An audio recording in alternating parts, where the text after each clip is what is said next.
আসসালামু আলাইকুম সবাইকে। আমি নাফিস। আশা করি সবাই আল্লাহর অশেষ রহমতে ভালো আছেন। আজকে আমি যে জিনিসটা নিয়ে আসছি এটা হচ্ছে গিয়ে উমা রেসিংয়ের ইঞ্জিন বাইপাস।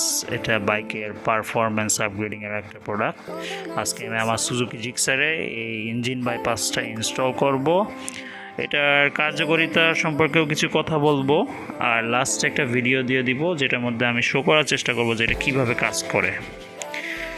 সো আমি আজকে ওয়ান এন্টারপ্রাইজের থেকে ইঞ্জিন বাইপাসটা কিনছি।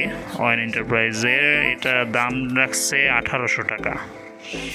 1800 টাকা দাম হলেও মনে করেন যে এটা আমার যতটুকু যা রিসার্চ করছি এর উপরে যে এটা খুবই কার্যকরী একটা জিনিস। তো ভিডিওটা দেখতে থাকেন কিভাবে এটা ইনস্টল করে।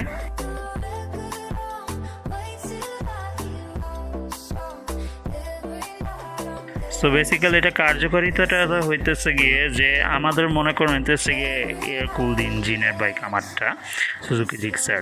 এটার মধ্যে কোনো কুলিং সিস্টেম নাই এক্সটার্নাল, যেটা যেমন মনে করেন যে R15-এ লিকুইড কুলিং সিস্টেম থাকে, অ্যাপাচি 4V-তে অয়েল কুলিং সিস্টেম থাকে। এটার মধ্যে কোনো কুলিং সিস্টেম নেই, যার জন্য আমরা যারা এয়ার কুল বাইক ইউজ করি তারা কিন্তু প্রায় খুব বাজেভাবে একটা হিটিং ইস্যু ফেস করি, ইঞ্জিন হিটিং ইস্যু। যেটা এই ইঞ্জিন হিটিং ইস্যুটা হইতেছে গিয়ে কারণ আমরা যখন অনেকক্ষণ বাইক চালাই তখন অতিরিক্ত পরিমাণে গরম বাতাস ইঞ্জিনের মধ্যে জমা থাকে।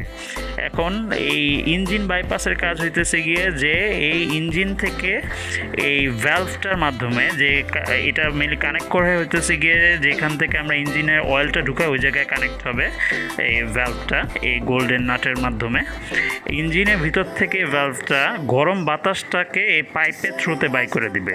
আর এই পাইপটা কিন্তু পুরা বডির মধ্যে দিয়ে পুরা চ্যাসিসের ভিতর থেকে আসবে।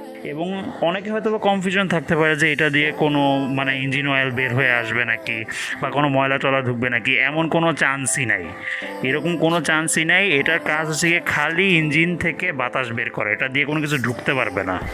এবং বাতাস ঢুকতে হলে সেই এয়ার ফিল্টার হয়েই ঢুকতে হবে। সো এই বিষয় নিয়ে কোনো ভয় পাওয়া ও কনফিউশন থাকার চান্স নাই। এই যে দেখতে পারতেছেন কীভাবে ওরা ভিতর থেকে সুন্দর মতন পাইপটা আয়না একদম লেজের সাইডের থেকে বের করবে এবং এখান থেকে বাতাসটা মেনলি পাস হবে ইঞ্জিনের ভিতর থেকে।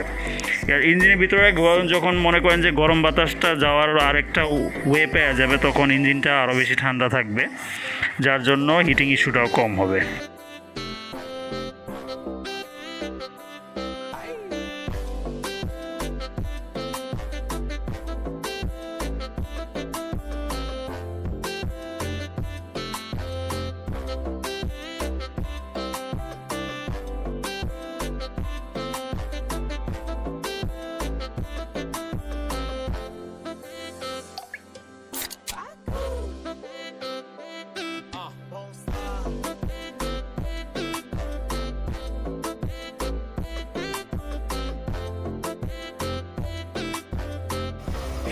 সো গাইজ, এই ভিডিওটা করতেছি আমি 2 দিন পরে। আজকে প্রায় 70 কিলো চালায় ফেলাইছি অলরেডি বাইপাস কানেক্ট করার পরে। এখন আজকে আপনাকে দেখাবো যে কীভাবে ইঞ্জিনের ভিতরে গরম বাতাসটা বের হচ্ছে বাইকের থেকে। অ্যান্ড বাই দ্য ওয়ে অনেক ভালো ফিডব্যাক এটার, আমার ইঞ্জিন অনেক কুল থাকতেছে। এই দেখেন আমি টিস্যুটা ধরছি আপনাদের বোঝানোর জন্য যে কীভাবে বাতাসটা বের হয় পাইপের মাধ্যমে। আপনার টিস্যু মাথাটা দেখলেই বুঝতে পারবেন যে কীভাবে কাঁপতেছে বাতাসে। সো এইটা হইতেছে গিয়ে ইঞ্জিনের ভিতরে যে গরম বাতাসটা জমে আছে সেটা বের হচ্ছে পাইপের মাধ্যমে, এর জন্য টিস্যুর মাথাটা সমানে কাঁপতেছে।